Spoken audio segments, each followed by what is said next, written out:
네, 안녕하세요. 활기찬 라디오의 허민지입니다. 먼저 오늘 다룰 주제와 관련해서 한 청취자분의 사연을 좀 소개해 드릴게요. 60대 남성분이신데요. 몇 달 전부터 허리가 좀 떠근하더니 얼마 전부터는 오른쪽 다리까지 저리고 아파서 병원에 갔더니 허리 디스크 탈출이라고 합니다. 당장 수술해야 할까봐 겁도 나고 앞으로 어떻게 관리해야 할지 참 막막합니다. 이거 꼭 수술해야만 낫는 건가요? 이렇게 보내주셨어요. 아마 비슷한 고민하시는 분들 꽤 많으실 것 같아요. 그래서 오늘 저희 활기찬 라디오에서는요, 이 허리 디스크 탈출증에 대한 궁금증들 속 시원하게 풀어보는 시간 갖겠습니다. 2025년 8월 18일 월요일 아침, 듣기만 해도 건강해지는 활기찬 라디오, 저는 허민지입니다. 반갑습니다, 여러분.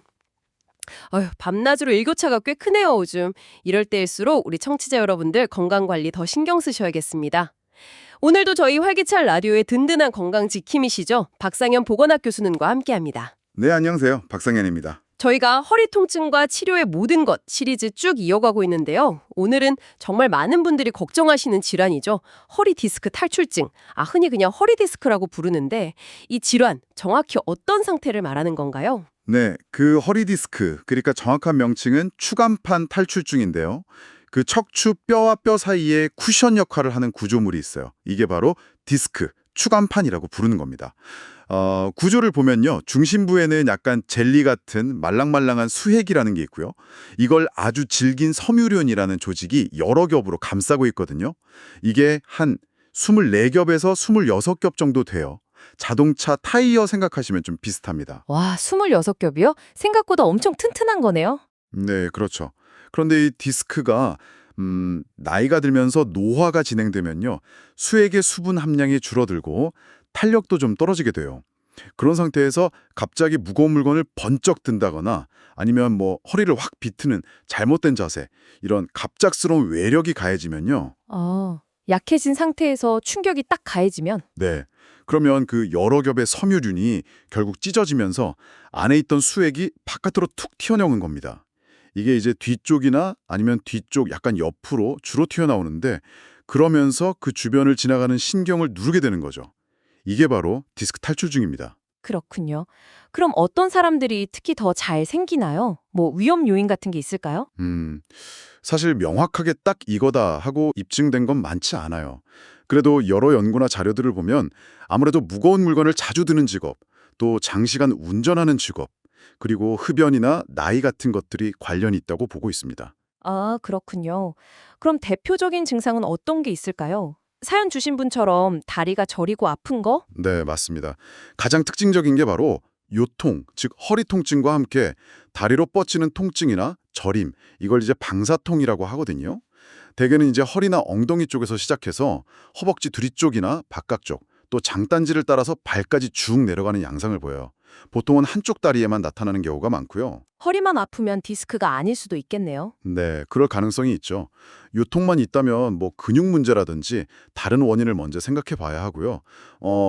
디스크 탈출증인데 좀 심한 경우에는요, 발목이나 발가락에 힘이 빠지는 마비 증상이나 감각이 좀 둔해지는 신경 증상이 나타날 수도 있습니다. 집에서 간단하게 확인해 볼 수 있는 방법 같은 것도 있을까요? 네, 그 유명한 검사가 있죠. 하지 직거상 검사라고 하는데요. 그냥 똑바로 누워서 무릎을 편 상태로 다리를 한쪽씩 천천히 들어 올려 보는 거예요. 디스크 탈출로 신경이 눌린 환자분들은 다리를 조금만 들어 올려도 허리랑 다리에 심한 통증이 오거나 저려서 많이 못 올리는 경우가 많습니다. 특정 각도 이상 올라가지 않는 거죠. 아하, 그렇군요. 근데 아까 교수님께서 섬유륜이 20몇 겹이나 된다고 하셨잖아요. 그게 다 찢어져야 수액이 나온다는 거죠? 네, 바로 그 점이 정말 중요합니다. 그 정성근 교수님 같은 분들이 특히 강조하시는 부분인데요. 수액이 신경을 누를 정도로 탈출하려면 그 질긴 섬유륜 전층이, 그러니까 24겹에서 6겹이 완전히 다 찢어져야 한다는 거예요. 와, 생각만 해도 엄청난 손상이네요. 그렇죠. 근데 많은 분들이 이 사실을 좀 간과하기 쉬워요. 이게 왜 중요하냐면요. 예를 들어서 다리 저리고 아픈 방사통이 시간이 지나서 좀 좋아졌다고 쳐요. 그렇다고 해서 그 찢어진 섬유륜까지 다 나은 게 아니라는 겁니다. 통증만 사라진 거군요. 네. 섬유륜이 완전히 아무는 데는 이게 사람마다 다르지만 최소 6개월, 길게는 1년, 2년까지도 걸릴 수 있거든요. 근데 통증 좀 줄었다고 안심하고 막 허리 쓰는 활동을 하거나 특히 잘못된 운동, 뭐 허리 비트는 운동 같은 걸 시작하면 아직 약한 섬유륜이 또 찢어지거나 더 손상될 수 있는 거죠. 재발 위험이 아주 높은 거예요. 아휴, 정말 조심해야겠네요. 그럼 그 튀어나온 디스크 조각 자체는 어떻게 되는 건가요? 이게 뭐 저절로 없어지기도 하나요? 어떤 자료 보니까 자연 흡수 이야기가 있던데요. 네. 모커리 병원 자료 같은 데서 그런 내용들이 있죠. 흥미로운 부분인데요. 네. 우리 몸의 면역 체계가 이 튀어나온 수액 조각을 외부에서 침입한 이물질로 인식하는 경우가 있어요. 그래서 염증 반응을 일으키면서 그 조각들을 제거하려고 하거든요. 이런 과정을 통해서 자연스럽게 흡수될 수 있습니다. 그 자료에 따르면 파열된 정도에 따라서 흡수율에 좀 차이가 나는데요. 수액 조각이 완전히 떨어져 나온 상태, 이걸 박리라고 하는데 이 경우에는 96%까지 흡수가 관찰되고 완전히 흡수되는 경우도 43%나 된다고 해요. 96%요. 거의 다네요. 네. 그리고 그냥 터져 나온 탈출 단계에서도 한 70% 정도에서 흡수가 관찰된다고 하고요. 오히려 약간 덜 튀어나온 돌출이나 팽윤 단계에서는 흡수율이 더 낮아요. 41%, 13% 정도로요. 그럼 오히려 심하게 터질수록 흡수가 더 잘 된다는 거네요? 좀 의외인데요. 네, 좀 역설적이죠.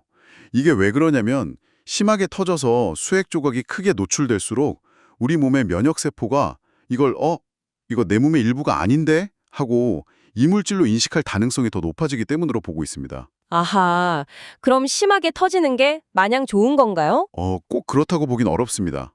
왜냐하면 심하게 터지면 그만큼 염증 반응도 아주 강하게 나타날 수 있거든요. 그럼 통증이 정말 극심할 수 있고요. 또 신경 손상 위험도 당연히 더 커지겠죠.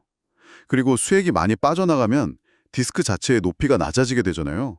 그럼 장기적으로는 그 부위의 퇴행성 변화가 더 빨리 오거나 만성 요통이나 척추관 협착증 같은 다른 문제로 이어질 가능성도 있어요. 아, 그렇군요. 장단점이 있네요. 결국 그 디스크 조각이 흡수되느냐 마느냐, 이게 꼭 중요한 건 아닐 수도 있겠어요. 어떤 자료에서는 MRI 결과에 너무 신경 쓰지 말라고도 하던데요. 네, 맞습니다. 그게 핵심이에요. MRI 사진상에서 디스크가 여전히 좀 튀어나와 보인다고 해도 그것보다 더 중요한 게 몇 가지 있습니다. 첫째는 아까 말씀드린 그 찢어진 섬유륜이 흉터 조직 없이 얼마나 튼튼하게 잘 아물었느냐. 둘째는 염증 반응이 완전히 가라앉았느냐. 그리고 셋째는 그 튀어나왔던 수액과 신경 사이에 유착, 그러니까 서로 둘러붙는 현상이 생기지 않았느냐. 마지막으로 허리 주변 근육들이 제 기능을 잘하고 있느냐. 이런 것들이 훨씬 중요합니다. 기능적인 회복이군요. 그렇죠. 그래서 통증 없이 일상생활이 가능하고 허리 기능이 회복되었다면 그걸 사실상 완치로 봐야 한다는 거죠. MRI 사진에 너무 얽매일 필요는 없어요. 결국 중요한 건 통증 조절과 기능 회복입니다. 재활 치료가 그래서 중요하고요. 네, 잘 알겠습니다. 그럼 이제 치료와 관리법에 대해서 좀 구체적으로 알아볼까요? 자료들을 보니까 대부분 일단 수술보다는 비수술 치료를 먼저 권하는 것 같아요. 네, 맞습니다. 허리 디스크 탈출증은 기본적으로 비수술 치료를 우선하는 것이 원칙입니다.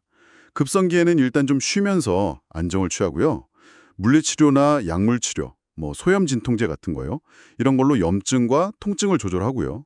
그래도 통증이 심하면 신경 주변에 직접 약물을 주사하는 신경 차단술 같은 주사 치료를 시도해 볼 수 있습니다. 보통 이런 비수술 치료를 한 3개월 정도 꾸준히 해보는 거죠. 3개월 정도요? 그럼 수술은 어떤 경우에 고려하게 되나요? 심해서 정말 일상생활 자체가 불가능할 정도다. 이럴 때 수술을 고려해 볼 수 있습니다. 요즘은 현미경이나 내시경으로 최소한만 절개해서 튀어나온 수액만 제거하는 방식으로 많이 하고요. 네.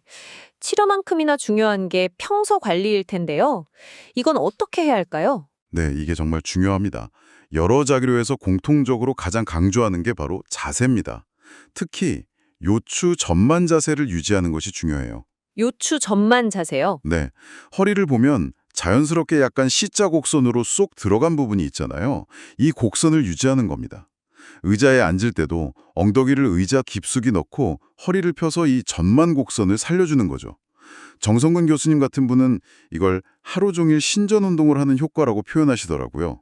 앉아있을 때 등받이에 쿠션 같은 걸 받쳐주는 것도 도움이 많이 됩니다. 아, 허리를 자연스럽게 펴주는 거군요.